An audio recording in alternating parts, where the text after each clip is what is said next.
Is Donald Trump above the law? This single phrase has fallen from the mouths of so many influential people in politics, ranging from Senator Cory Booker of New Jersey, and no one, not even the president, is above the law, to protesters whose attempt to sing in support of this phrase is an absolute disgrace and insult to the ears of anyone who knows what beauty looks like. Let's see here. Is above the law. No one is above the law. No one is above the law. No one is above the law. No one is above the law. No one is above the law. From Nancy Pelosi to pundits like Jon Stewart, everyone seems to be saying this single phrase, above the law, almost entirely, exclusively in connection to President Trump and his various legal woes that have been happening really ever since he's been in office, and even before that. Then the argument has been that Donald Trump should be punished and he should be prosecuted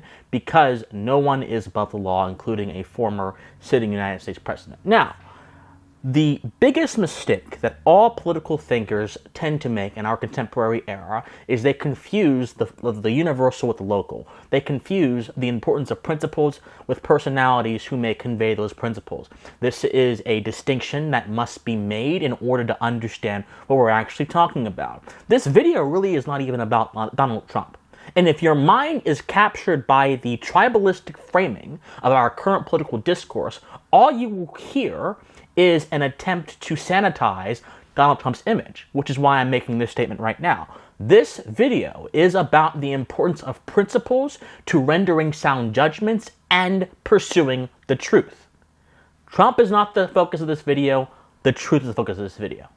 Now, political conversation, my friends, is oftentimes rife with buzzwords that are an attempt to evoke an emotional response from those who they're presented to, as opposed to a response rooted in logic and reason. Indeed, there are plenty of words of this ilk, like, for example, the words a threat to democracy, which has been used almost exclusively to describe the January 6th protests, and there are plenty of other words as well. Democracy dies in darkness, which is the slogan of the Washington Post, which presumes that America is a democracy, which is an entirely different video, a very long video, but in short it is not. And of course, no one is above the law. All of these phrases have one thing in common.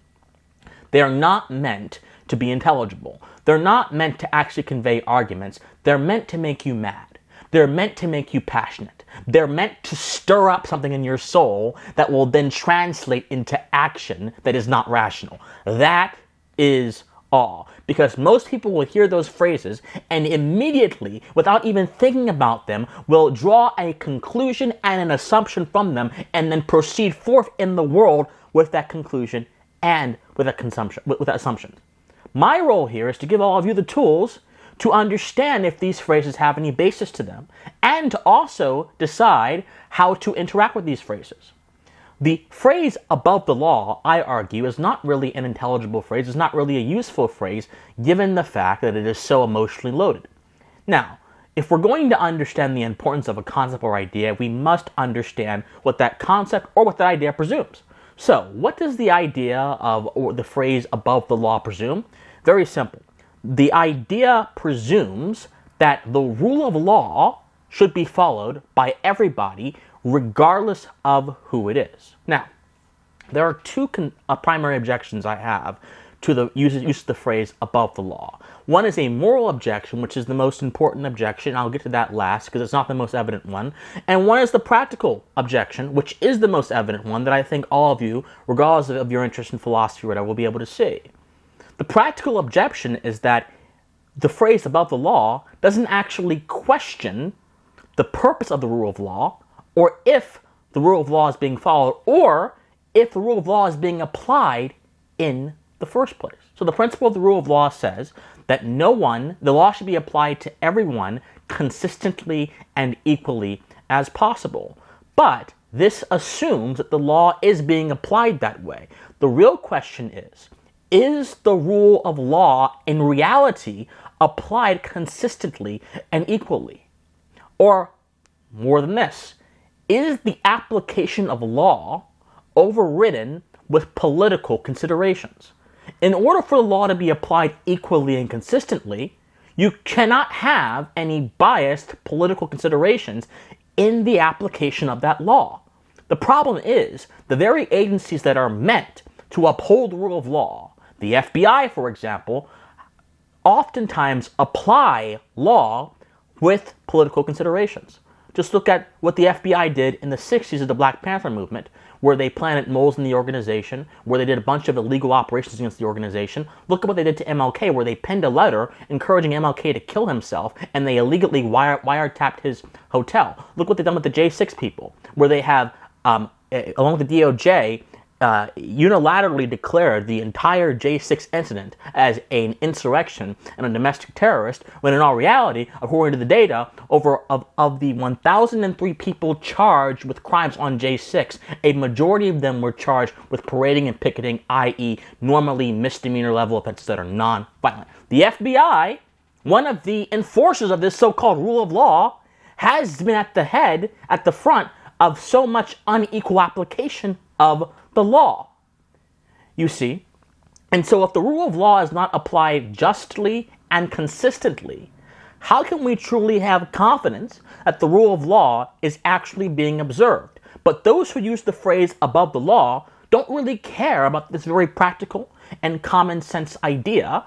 They more so care about the appearance of what it means to be above the law. They more so care about the appearance, the aesthetic of injustice, without actually pursuing the injustices that are inherent to the phrase itself. The point is, people who have power, groups who have power, will oftentimes enforce the law in ways that are not consistent and equal and that are oftentimes unethical. And so, if you're going to say that no one is above the law, you should at first look at the people who enforce the law and try to see if their enforcement has any element of injustice and inconsistency within it, and then weigh that with your use of the phrase above the law.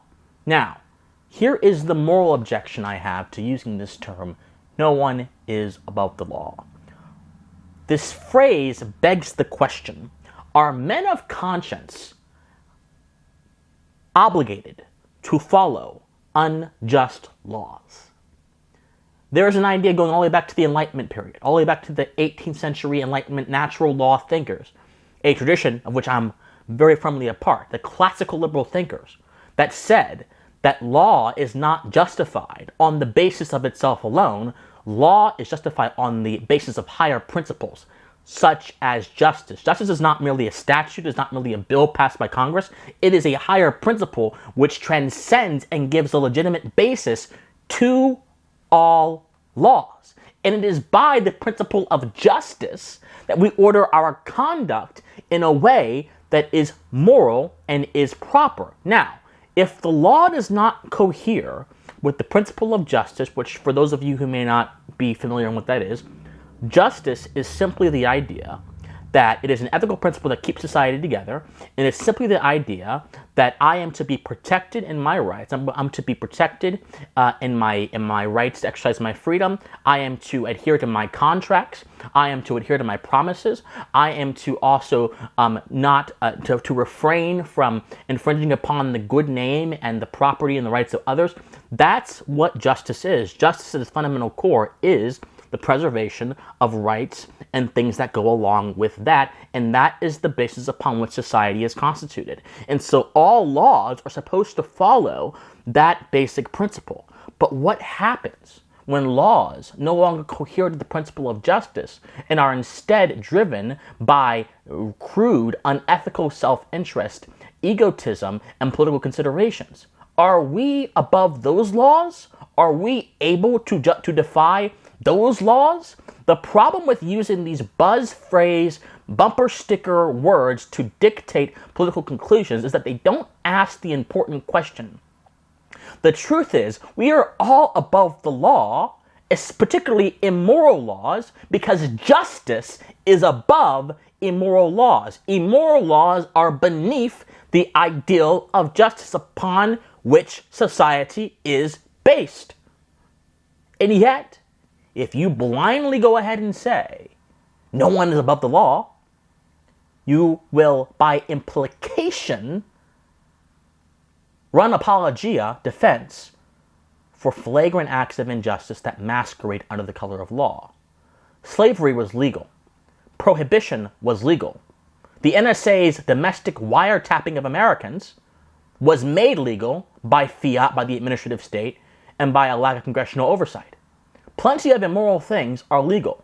We don't get our morality from the law. We get our morality from first principles that we can deduce through reason by observing the natural world and observing the necessary requirements for society. And for those among us who would be inclined to say that even if a law is unjust or immoral, or we don't agree with it because it's unjust or immoral, we have to follow it for the sake of the rule of law, I would challenge you to one thing. If you understand that laws are based on higher moral principles, and that if those moral principles are not followed, the law is therefore not just, wonder what standard would you have me, an injured person, being constantly aggressed by unjust laws meant to harm me, meant to harm society, under what standard would you have me continue to endure injury, continue to endure an abuse? Thomas Jefferson said that if governments become injurious to the people, they have the right to alter or abolish it. This is a part of the American ethos. This is a part of the classical liberal moral understanding of the people correcting the government, the people being above the government and the government being below the people, and this is the only way upon which a just society can subsist. So pray tell, what standard would you have me continue to exist as a slave under? None that I recognize. That's where we get our morality from, and it's not subjective, it is objective, because we understand that if a society rejects justice and everyone can begin to steal each other's property, to infringe upon someone else's character and their person without any obstruction, then a society cannot work. That society will deteriorate into chaos. That society will deteriorate into nothing more than a giant conflict upon which nothing is sacred and nothing is safe. The truth is, my friends, these buzzwords do more damage to our political conversation, more damage to the understanding of the American public of certain concepts that are important, than any one political individual, including Mr. Trump or anyone else, could do. Societies are hurt by conflict, but societies are destroyed by ignorance. A society cannot subsist if its population are ignorant. In fact, ignorance is what tyrants use to ensure a population is enslaved to their desires and their whims. Machiavelli noted in The Prince, a very astute observation for someone like him, that if a population remembers their ancient liberty, you cannot conquer them, they must be destroyed. Because what Machiavelli was doing, he was basically telling leaders, here's how you can conquer and subdue a population to be under control. But he said, the only population that cannot be subdued and conquered by you is one that remembers liberty and understands that they are free people. Those civilizations, you have to kill them outright because you will never be able to conquer them. They will rise up against you. Ignorance is the key, not just to preserving society, but to preserving freedom. And we all ought to look at these phrases, like above the law, with a more critical eye. My friends, love you guys so much. If you love me, be sure to subscribe to this channel, like this video, share this video, comment on this video. Guys, love you guys so much, and please stay pensive. Bye, guys.